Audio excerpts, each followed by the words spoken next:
I remember that evening with painful clarity. It was a quiet Wednesday night, the kind when winter darkness settles early and the light from the dining room glows a bit too bright against the cold window panes. We sat around the table, my daughter Emily, my granddaughter Lily, and I. I had just carved the roast, the aroma of rosemary and garlic still swirling warmly in the air. My hands were still slick from the juices when I softly asked Emily, "May I sit with you tonight?" She froze fork halfway to her mouth. Then she looked past me, like I wasn't there. Her voice rose sharp and sudden. "Because you're just a shadow in this house. You're just waiting to die. Just go rot in your room." It was like the whole room stopped breathing. Lily's fork clinked softly against her plate. I looked at her, my sweet granddaughter, but she lowered her eyes, ashamed or afraid. My chest ached not from her words, but from the silence that followed. No one spoke. Not my son, not my daughter-in-law, not even Lily, who always held my hand before dessert. Then Emily grabbed the photo frame from the table, our wedding photo, the last family picture where I still smiled, and hurled it onto the floor. The sound of shattering glass echoed through the house like a slap. I stood frozen. Everyone else sat still, eyes darting to the floor. Even the dog didn't move. I wanted anyone to say something. "Mom, are you okay?" Or at least Emily, that was too far. But nothing. Just silence. That silence hurt more than her scream. I could feel my body trembling, not just from fear, but from disbelief. This was my home once.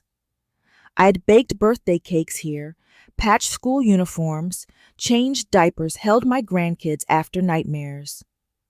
This was the table where I taught Lily how to braid hair and where Emily first learned to write her name. And now I wasn't even a person to them. I was furniture, a shadow they didn't even want around. I cleared my throat gently. "I'm just going to get a glass of water." No one stopped me. No one followed. No one even looked up. As I walked toward the living room, my heart pounded. But I held my head high, walking past the broken glass, like a soldier stepping over shrapnel. At the doorframe, I paused and whispered to myself, "I am not a shadow. I am still here." That night I packed a small box. My soft cardigan, my favorite mug, the quilt my mother had stitched decades ago. I folded each item with care, like I was preparing a ritual, not an escape. This wasn't a breakdown. This was the first act of reclaiming my voice. I was done waiting to die. I would begin again, in the basement.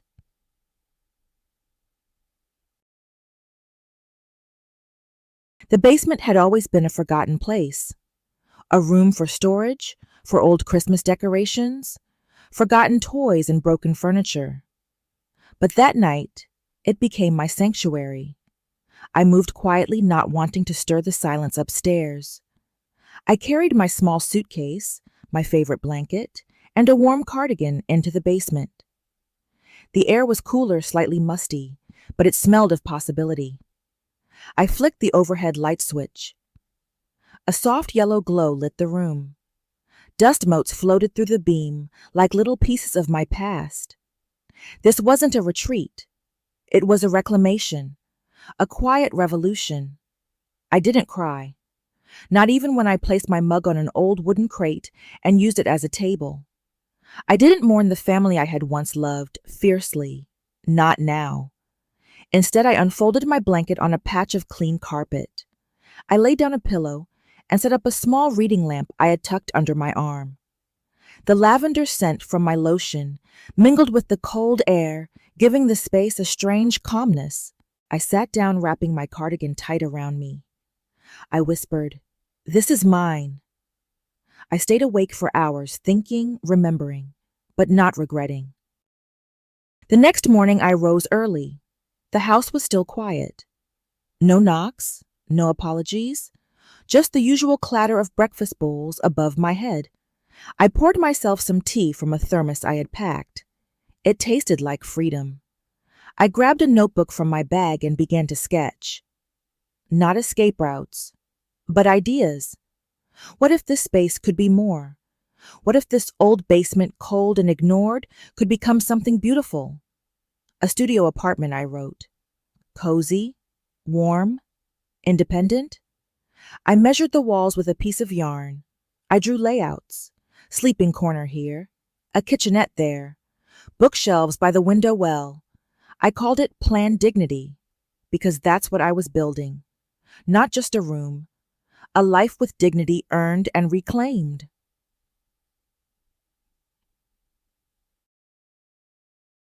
I stood in the middle of the basement and looked around. The space was small. The ceiling was low. The walls had damp stains from years of being ignored. But to me it was a blank canvas. I'm not waiting to die, I whispered to myself. I'm ready to build. I grabbed an old scarf and tied it around my mouth like a makeshift mask. I opened the first box labeled Holiday Decorations and started emptying it. Out went broken wreaths, cracked ornaments, old tangled lights. Then came the chairs, legs, broken backs, splintered. I hauled them up the stairs and left them by the curb. It wasn't just clutter I was throwing away. It was history that no longer served me. I swept, I mopped, I scrubbed until my back ached and sweat dampened my shirt. I dumped dirty water into a bucket and watched it swirl gray with memory. By sundown, the air smelled less of dust and more of determination. I chose Paint Soft Cream, a warm neutral. I wanted light. I wanted warmth. I opened the window for air, dipped the brush, and rolled the first stroke across the wall. Cream over cold gray. Hope over neglect. With every roll, I felt something loosen in my chest. My arms moved with rhythm, with intent. This wasn't just decoration. It was reclamation. The second coat went on smoother. The small space began to transform before my eyes. I stood back and smiled. The basement was no longer hiding me. It was starting to reflect me. Oh. Then came the floor. I couldn't afford hardwood, but I bought peel and stick faux wood planks from a discount store, using savings I had tucked away in envelopes, marked for family. Now those savings were for me. One by one I clicked each plank into place, knees, sore hands raw. By the time I reached the last row, I had laid down more than flooring. I had laid down proof that I was capable, that I could create. Next came the curtains. I found leftover fabric in my sewing kit, soft beige with tiny flowers. I hemmed the edges and hung them with clips I found in the garage. Even the window, which barely let in light now, looked graceful. I hung a tiny chandelier-style fixture from the low ceiling and installed flex lights near the reading corner. For the first time in a long while, I didn't feel like I was shrinking. I felt like I was becoming. The last thing I placed in the room was a tiny lavender plant I had nurtured on the porch. I set it beside the lamp. The smell reminded me of gentler times of quiet mornings and freshly brewed tea. I took a deep breath and whispered, "This is mine, all mine."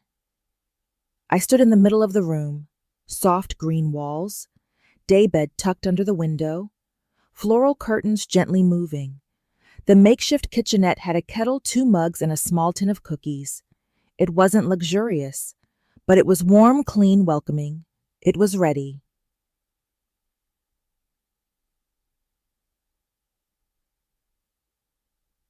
I took out my old phone and began taking pictures. I waited for natural light and snapped every angle. The window with the curtains, the corner with books and reading lamp, the coffee station with handwritten label "Nourishment lives here."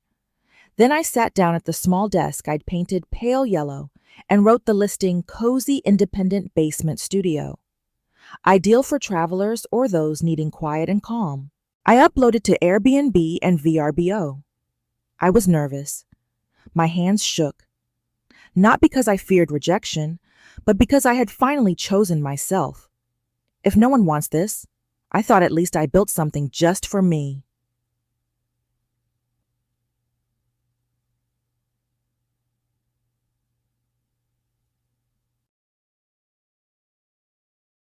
But they did want it. The next morning, I got a notification.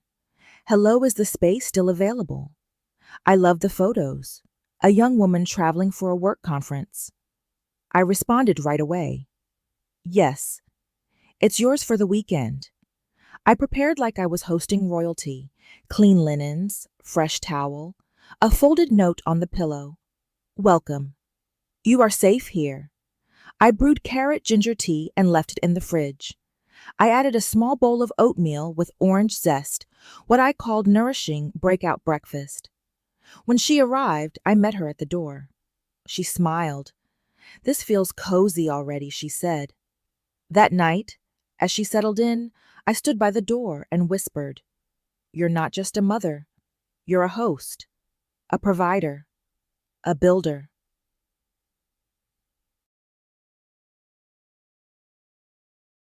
I remember the day I first saw the mortgage statement. It was years ago. Emily and her husband were sitting at the kitchen table, shoulders hunched, arguing in hushed voices. I was doing dishes, pretending not to hear. Their words trickled through. We can't afford this. They'll take the house. What about the kids?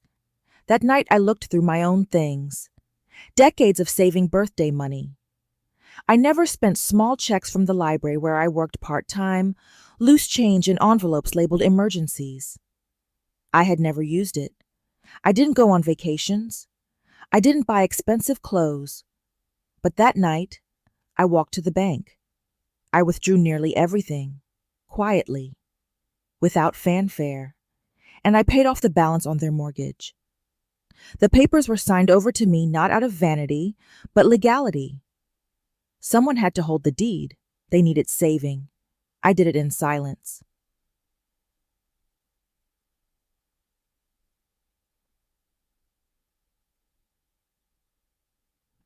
For years after I said nothing, not when they remodeled the kitchen, not when they put up a new mailbox with just their last name, not even when they referred to it as our home. I bit my tongue. I kept the deed in a folder behind the bookshelf. I believed love was shown through sacrifice. But the more I stayed silent, the more invisible I became.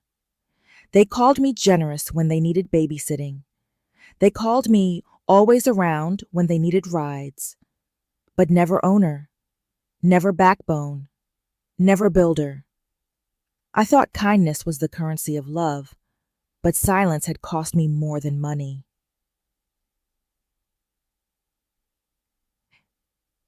The day I earned my first $3,000 from renting the basement, something shifted. I stared at the number in my account. Not out of greed, but awe. This is mine, I thought. Earned with my own hands, on my own terms. I paid a few overdue bills, bought a new pair of walking shoes, opened a second savings account under my own name. For the first time in my life, I wasn't just a helper. I was a provider for myself.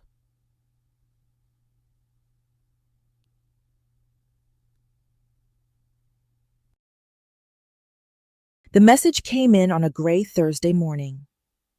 I had just brewed my tea lavender and mint and was preparing to sit at my little desk in the basement to sort bookings when my phone buzzed. It was from Emily. I stared at her name on the screen. For a moment, I didn't move. Then the message loaded. Mom, can I come? I'm in trouble. I lost my job. We're drowning. I know what I said, but I'm begging. I need you. I blinked. My fingers trembled slightly as I held the mug. The words blurred and came back into focus. This was the same daughter who once screamed I should rot in my room, the same one who shattered our photo and left the glass for me to sweep. I set the mug down. I felt the lavender in the air steady my heart. I sat down at my desk. I did not reply immediately. Instead, I opened a blank page and began to write. Not with anger, not even with sadness, with clarity. I'm sorry you're going through this, I typed. I will help you get on your feet, but this is not the basement. I paused, then typed again. You may come, but not to live under this roof again. I can help you find a place and start over, but I will not erase the boundaries that saved me. I am not your safety net, because you assume you can fall. You will need to stand, and I will help, but not at my expense. I hovered, then hit send. The response came minutes later. I understand. Thank you. I'll look for somewhere to stay. I appreciate anything you do. It wasn't the reply I expected. There was no bitterness, no manipulation, just acceptance. That evening, I lit a candle on my desk and poured another cup of tea. I wasn't punishing her. I was respecting myself. For so long, I had believed helping meant sacrificing. Now I knew it meant guidance, not surrender. I searched online, found local apartments, short-term rentals. I emailed her a list of resources, food banks, budgeting tools, job search links.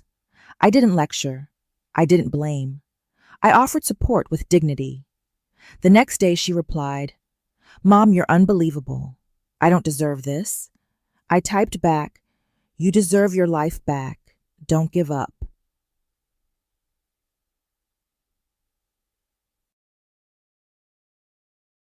A few days later, another message appeared. Mom, can we talk? I'd like to rent from you. I looked at one of your listings, the Maple Cottage. Can we discuss options? I stared at the screen. My heart did not twist like it used to. This wasn't a plea, it was a proposal. I typed back, yes, I'd be glad to discuss that with you, but this will be a business agreement. Clear terms, equal respect. She replied, that's all I ask. 2 days later, we sat together in the basement. The same basement she once told me to rot in. Now she sat across from me at my tiny desk, her hands folded, her eyes not defiant but open. Between us sat a rental contract, 1 bedroom, Maple Cottage, monthly rent, responsibilities listed clearly. I signed first, then passed her the pen. Welcome, I said quietly. She took a breath, then signed. Thank you for letting me earn this. I set down a cup of tea in front of her, no longer out of obligation, but as a host and a mother. Something in her posture changed. She was no longer taking, she was choosing.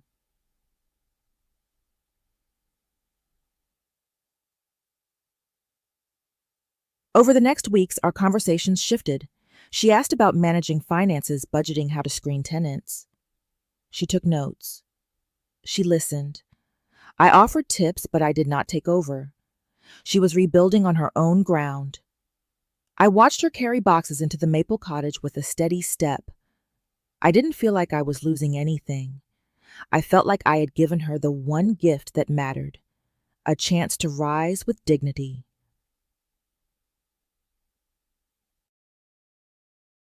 A month after she moved into Maple Cottage, an envelope arrived by certified mail. The return address was her lawyer. I opened it slowly, my hand steady, my breath even. Inside was a lawsuit.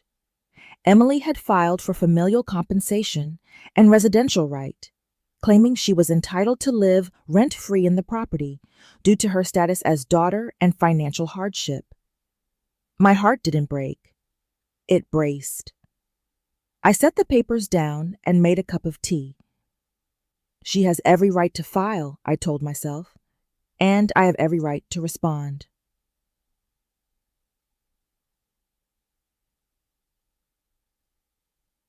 In the days that followed, I pulled everything together.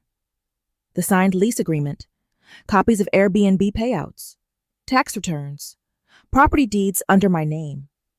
screenshots of her messages agreeing to rent. I printed everything, organized it in labeled folders. I wasn't building a defense. I was presenting the truth. When the court date came, I wore my cleanest cardigan and a calm face. Emily sat across the aisle, her lawyer whispering hurriedly. She wouldn't meet my eyes. I spoke softly but firmly when asked. Yes, I am her mother. Yes, I own the property. No, this is not about rejection. This is about responsibility. The judge reviewed the documents in silence. Then with a slow nod, she spoke. The court finds no merit in the plaintiff's claim. Dismissed with prejudice.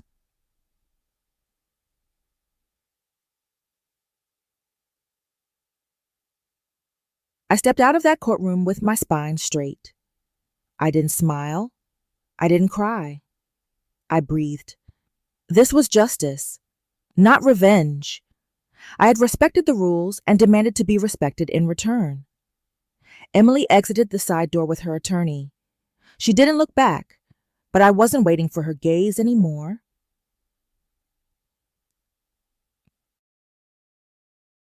Weeks passed. The house remained quiet. No messages, no knocks. Then one morning my phone rang.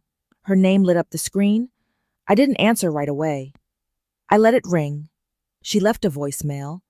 Mom, please, I need to talk. I'm sorry. I want to see the basement again. Just to talk. I listened. And I waited. That afternoon the front door creaked open. Footsteps paused at the top of the basement stairs. Mom, her voice called quieter this time. Can I come down? I opened the basement door. She stood there, red-eyed, shoulders small. I nodded. She walked down. Her eyes scanned the room. The soft lighting, the lavender, the framed lease on the desk, the calm. It's more beautiful than I imagined, she whispered. And then we sat. She looked around slowly. I thought you were broken, she said, voice cracking. I thought this place meant you gave up. I didn't interrupt. She took a breath.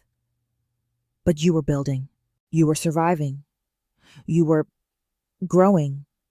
She reached toward the lease on the desk. You turned pain into a business. I nodded. You taught me something, she said. Waiting to die is foolish. So I started living. She paused.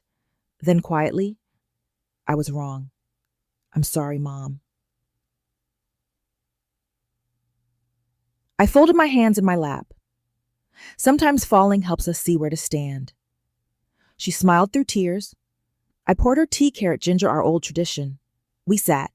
We sipped. We breathed. No more anger. No more pride. Only presence. She stood to leave. At the door she turned and held out a small pot, a lavender plant. For your basement, she said, and everything it taught me.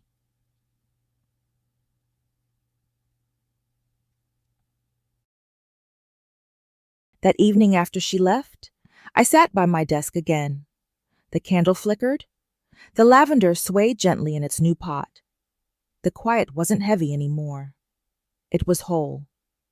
I opened my journal. I am not a stepping stone, I wrote. I am a foundation.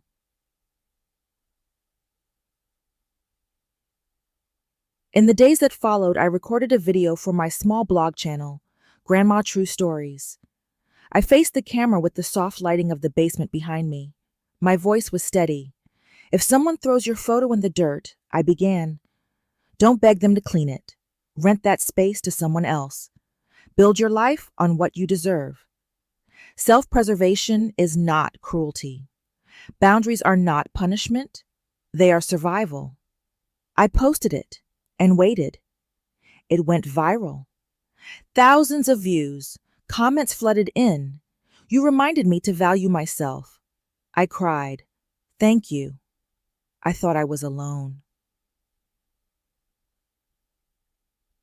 My subscriber count grew.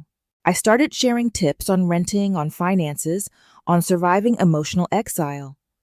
I called it Wisdom with Warmth.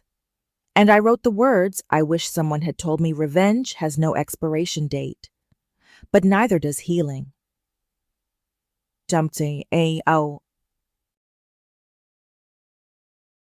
One afternoon I received a note. No envelope, just folded neatly on the table beside my tea. Thank you, it read, for letting me earn my place. Beside it, a small sprig of lavender. I closed my journal and smiled. I was not erased. I was rewritten by my own hand, and in the quiet of my basement, I whispered, I am still here, and I am just getting started.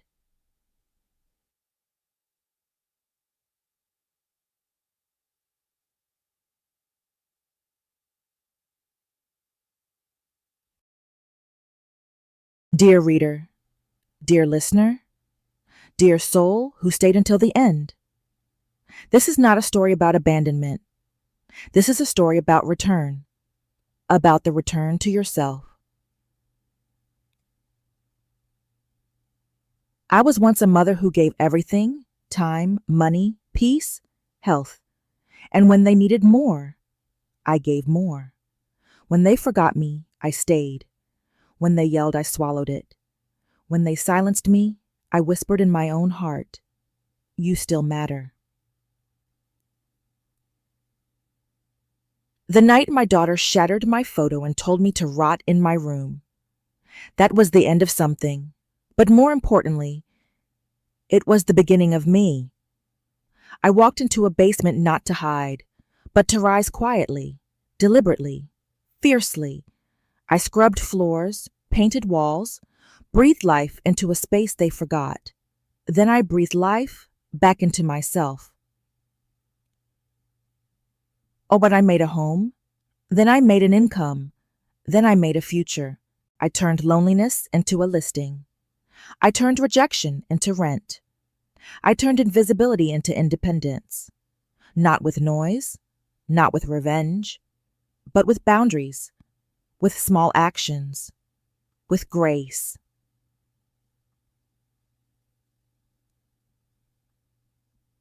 They didn't notice when I started walking taller. They didn't see the fire I had built from ashes, but I did. I saw her the woman I used to be.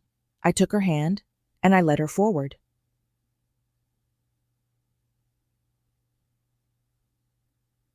I helped my daughter, not as a savior, but as a guide. I stood my ground in court, not to win, but to affirm I will not be erased again.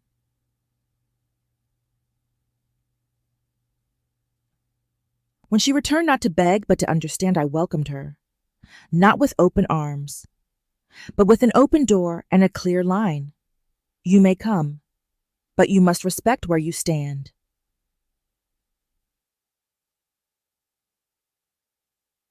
This isn't just my story, it's yours too. If you have ever been told you're too much, too old, too loud, too soft, too invisible, let me tell you, you are not done. You are not fading.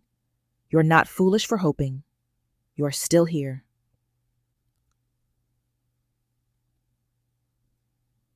Jiang, you're not a stepping stone. You are a foundation, and foundations don't crumble. They hold the house up even when no one says thank you. So build, not just with bricks, but with boundaries. Speak, not just for noise, but for truth. And when they come back, because they will let them see what you have built. With your own hands, with your own tears, with your own light. I did not disappear. I began, and you can too.